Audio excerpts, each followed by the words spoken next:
soir l'ultime fake news. Je trouve que la ville de Québec est bien plus belle que la ville de Montréal. C'est vraiment bien fait. Dans un monde où la désinformation de masse inquiète, l'intelligence artificielle permet maintenant de créer des faux presque plus vrais que nature. President Trump is a total and complete dipshit. We need to be more vigilant with what we trust from the internet. Bienvenue dans l'univers des deepfakes, un monde où n'importe qui peut se faire usurper son corps et sa voix. La menace, je pense, c'est qu'il est plus possible de croire en fait ce qu'on voit. On pourrait se retrouver avec des vidéos très crédibles avec le petit logo de Radio-Canada ou le logo de CNN qui ont été complètement trafiqués et qui ont l'air extrêmement crédibles.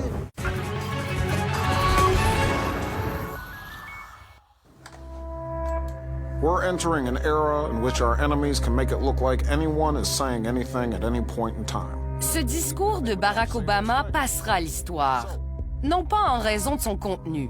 Ce discours d'Obama est historique parce qu'il ne l'a jamais prononcé. President Trump is a total and complete dipshit. On voit Barack Obama, on entend l'ancien président, mais il s'agit d'un deepfake, selon le terme désormais consacré dans le vocabulaire techno. Un deepfake, c'est une vidéo complètement fausse, créée au moyen de l'intelligence artificielle. You see, I would never say these things, at least not in a public address, but someone else would. Someone like Jordan Peele. Jordan Peele, c'est le réalisateur qui a réussi ce trucage d'Obama. Moving forward, we need to be more vigilant with what we trust from the internet. Son but était d'alerter le public aux dérives potentielles du procédé. Obama, c'était vraiment une prise de conscience qu'on était face à quelque chose qui était potentiellement très dangereux dans notre rapport à la démocratie.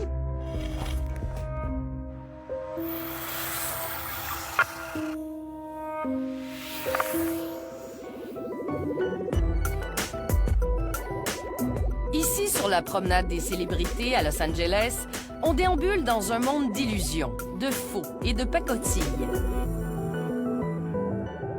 Mais dans la Mecque du cinéma américain, on est aux premières loges pour rencontrer des étoiles du domaine de l'animation et de l'intelligence artificielle qui ont développé des outils aussi fabuleux que dangereux.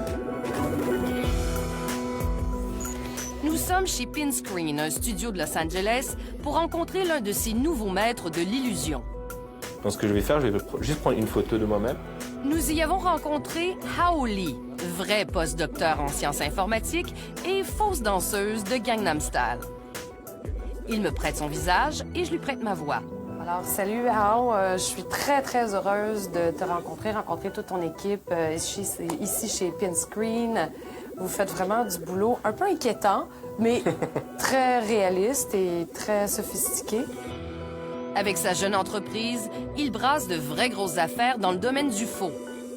Le but qu'on a, en fait, c'est de créer une technologie qui permet, en fait, des gens de communiquer en 3D dans le futur et aussi de créer, en fait, des avatars. En 2013, Hao Lee a contribué à un trucage historique. Quand le comédien Paul Walker est mort dans un accident de voiture, en marge du tournage du film Fast and Furious, les producteurs ont voulu le ramener à la vie. Ils ont demandé à ses frères, qui lui ressemblaient déjà beaucoup, de prendre la relève pour ensuite remplacer leur visage par celui de Paul Walker. Moi, en particulier, j'ai travaillé sur le tracking, en fait, du visage de son frère. Donc, l'idée, c'est que vous avez des caméras qui filment son frère sur les scènes et en fait, ce qu'on doit capturer, en fait, c'est ses mouvements en 3D d'une manière vraiment très précise pour, en fait, avoir un visage photoréaliste. À l'époque, une telle prouesse technologique demandait des moyens considérables, mais ce n'est plus le cas. Et là où ces possibilités deviennent plus inquiétantes, c'est qu'on peut maintenant usurper l'image de n'importe qui grâce à une photo prise sur Internet. Kim Jong-un. Ouais. Je pense que le truc qui est vraiment nouveau ici, c'est que tout ce qu'on a besoin, c'est vraiment juste une seule image. Donc en fait, les images, c'est quelque chose qui est vraiment accessible, quelque chose qui est vraiment facile d'obtenir sur Internet. On a juste besoin d'une image. Et ouais, là, on peut créer un fake news en temps réel. Dans cette version, encore en développement, la coiffure trahit la supercherie. Mais Pinscreen travaille à résoudre ce problème. Ouais, ça me va, non? Ça vous va très bien. Donc, on peut mettre la photo de Justin Trudeau sur n'importe qui. Sur n'importe qui. Sur vous-même. C'est tellement simple et rapide, et ça fonctionne avec à peu près toutes les photos disponibles sur le web. C'est très bizarre. Essayez peut-être la mairesse de Montréal, Valérie Plante. On va essayer. Et voilà. Mais c'est moi, là. Ou je pourrais lui faire dire quelque chose de pas crédible, comme... je trouve que la ville de Québec est bien plus belle que la ville de Montréal. Et puis, je suis jalouse de Régis Labaume, qui est le maire de la plus belle ville du Québec. C'est impressionnant. C'est vraiment bien fait. Et on s'imagine les conséquences ou le tollé que ça créerait nécessairement. Puis j'imagine comment moi et mon équipe, on essaierait de dire « Oh non, non, c'est pas vrai » et tout ça. Puis moi, je me pose la question comment on fait pour faire la contre-preuve même. Imaginez jusqu'où un politicien pourrait se retrouver dans l'embarras en raison d'un deepfake. Ce qui me ferait peur aussi, c'est l'utiliser à des fins pour créer de la chicane, si je peux dire, ou venir appuyer des... je sais pas, moi, si on me faisait dire des propos racistes, par exemple, ou... je veux dire, c'est horrible, là.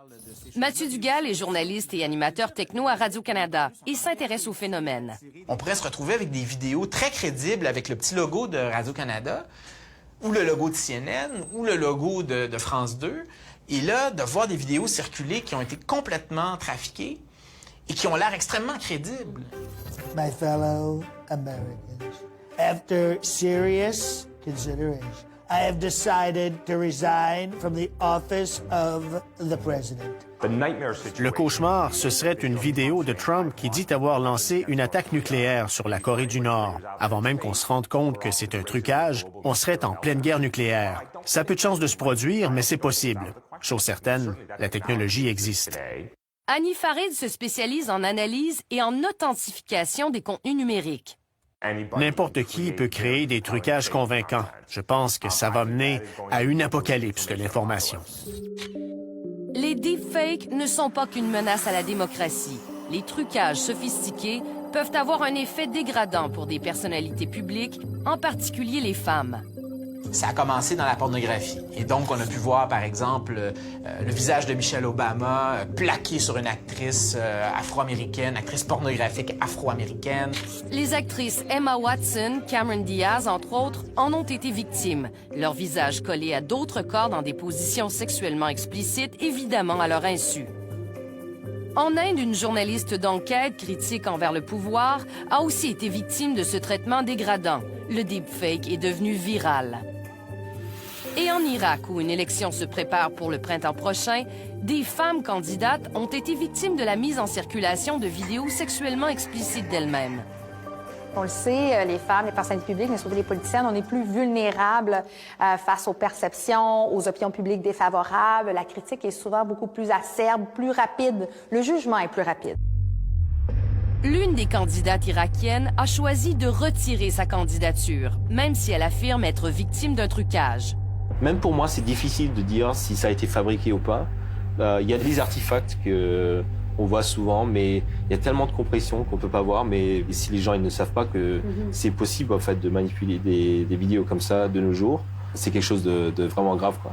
Même si ces images-là sont fausses, on se retrouve avec des compositions vidéo de soi qui tournent en ligne et que les gens regardent et qui prennent ça pour du cash. Je veux dire, même si on arrive à prouver que c'est pas une vraie image, je veux dire, l'image va circuler, puis les gens vont nous regarder, vont regarder notre visage collé sur une actrice pornographique ou dans des situations dégradantes. Ce qui est inquiétant, c'est que ça n'arrive plus qu'aux personnalités publiques. Une jeune étudiante australienne a vécu un véritable enfer. On a greffé son visage à des images pornographiques à de nombreuses reprises. Ça a commencé lorsqu'elle avait 17 ans. Oh my God. This is a new one. Après 6 ans, elle trouve encore des vidéos dégradantes d'elle-même, malgré une loi qui criminalise maintenant ce geste. This is abuse by sexual images, and it's got to stop. Elle a raconté son cauchemar au Wall Street Journal. I mean, I just can't explain the level of violation and also shame that I felt, because in the beginning I kind of blamed myself. Il faut s'y préparer. Les outils sont plus accessibles qu'avant et ils se perfectionnent sans cesse, ce qui va rendre les trucages de plus en plus difficiles à déceler. Parce qu'on vous a montré de fausses images, mais ne serait-ce pas encore plus surréaliste si on pouvait imiter la voix? On est déjà rendu là. Hi, everybody. This night I am happy to share with you a small announcement about a cool startup called Lyrebird. Lyrebird, une jeune entreprise de Montréal, a développé des outils qui permettent d'imiter la voix. They launched today their website where you can create a digital copy of your voice. Une technologie qui peut faire de belles choses, comme permettre à une personne rendue muette de communiquer avec son ancienne voix, comme pour cet homme atteint de sclérose latérale amyotrophique, aussi appelée la maladie de Lou Gehrig. It's a strange feeling saying your first words a second time. Oh my God. The room fell silent. Vous pouvez faire le test vous-même et générer votre propre voix artificielle en enregistrant un minimum de 30 phrases. Le système analyse la voix pour en dégager les caractéristiques. Plus vous lisez de phrases, plus le résultat se rapproche de votre voix. Nous avons testé l'outil en lisant une centaine de phrases. Pour le moment, le système ne fonctionne qu'en anglais et le résultat est plutôt robotique. Good morning. My name is Marie Maud Dennis, and I'm traveling in Africa. C'est pas entièrement convaincant pour le moment. C'est un logiciel gratuit disponible sur Internet, mais ça se perfectionne assez rapidement. Et après la pause, on va rencontrer des gens qui détectent les fausses voix. Restez là.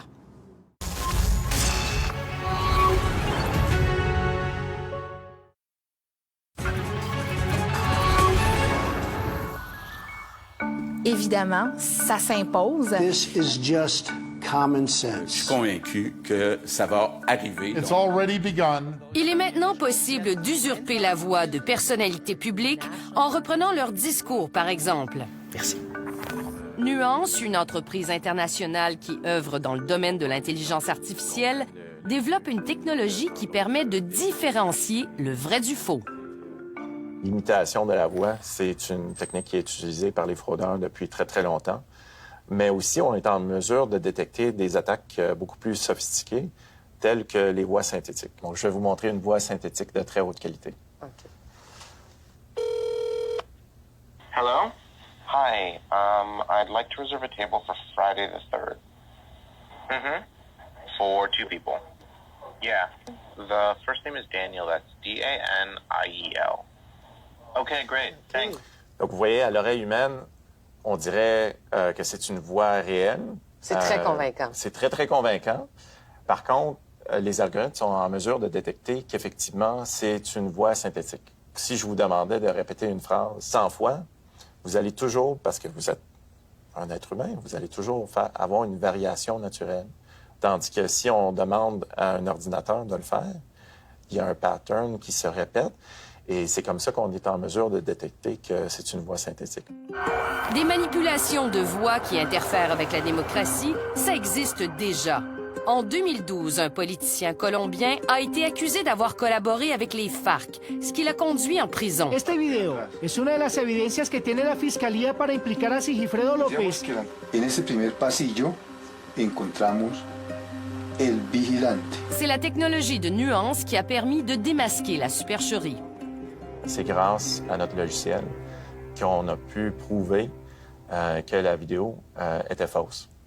Il y avait une motivation politique, mais dans l'avenir, on pourrait voir qu'un citoyen qui a un différend avec son voisin pourrait utiliser des technologies qui vont devenir de plus en plus disponibles pour créer du fake news sur cette personne-là.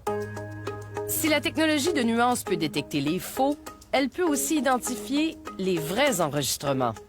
Il y a des vidéos, effectivement, qui ont été analysées par notre logiciel, par les services de l'ordre, qui ont permis de prévenir des actes terroristes. Monsieur Baranek n'a pu nous en dire davantage, mais tout porte à croire qu'il s'agit du terroriste Aaron Driver. In Canada, you receive many warnings. Il avait enregistré une vidéo qu'il a fait circuler dans les milieux extrémistes et la police a fait authentifier sa voix, ce qui a permis de conclure avec certitude que c'était bien lui. Résultat, on a pu l'intercepter juste avant qu'il ne mette à exécution son projet d'attentat. Il a fait détonner sa ceinture d'explosifs au moment de l'opération policière. C'est un exemple saisissant de l'utilité de créer des outils d'identification des voix. De façon beaucoup plus courante en ce moment, les technologies de nuance servent surtout à détecter les fraudes bancaires, parce que les criminels tentent aussi d'imiter les voix. C'est vraiment des gens dans le domaine du crime organisé qui vont utiliser ces technologies-là pour voler votre argent. Vous appelez à votre institution financière, on vous demande souvent votre nom, votre adresse, le solde de votre compte, peut-être d'autres informations, mais toutes ces informations-là sont disponibles sur le dark web. Et les fraudeurs sont en mesure de prendre nos identités puis commettre de la fraude. Pour faire échec à la fraude, des institutions financières ont maintenant entrepris d'échantillonner la voix de leurs clients. Les services antifraude au sein des entreprises ont investi dans les technologies de nuance pour prévenir ces types de fraudes. À mesure que les technologies se raffinent, des pistes de solutions sont aussi mises de l'avant. On a des intelligences artificielles qui sont capables de repérer si un pixel a été changé dans une photo. Et donc ça serait assez puissant pour reconnaître que la photo serait une fausse. On peut aussi avoir des techniques de photographie traditionnelles, par exemple, si les ombres ne cadrent pas, si par exemple on a une lumière qui éclaire l'épaule de la personne, mais que le visage n'est pas éclairé de la même manière que la lumière qui éclaire l'épaule, ça pourrait être un signe qu'on est face à un deepfake. Et donc on est face à une technologie qui est en train d'évoluer. Mais peu importe les avancées technologiques, tous les intervenants auxquels nous avons parlé s'entendent pour dire que dans un monde de fausses nouvelles, les gens vont croire ce qu'ils veulent croire. Le vrai problème, c'est même pas ces algorithmes. Je pense que le problème, c'est beaucoup dans nous. De nos jours, il suffit de dire quelque chose que les gens ils veulent y croire pour propager des informations vraiment à un niveau où il n'y a pas moyen de contrôler, en fait. J'ai des doutes sur la capacité des gens d'être critiques et d'investir l'effort pour valider si oui ou non une nouvelle ou une vidéo est réelle ou non. Le problème, là, c'est notre propre volonté de croire n'importe quoi.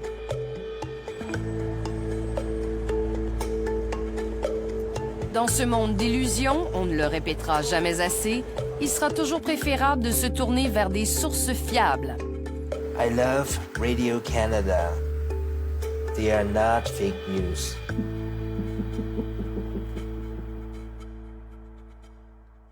Très récemment, le Canada a modifié la loi électorale pour interdire les fausses vidéos, comme les deepfakes, si elles sont produites dans le but d'influencer le résultat d'une élection.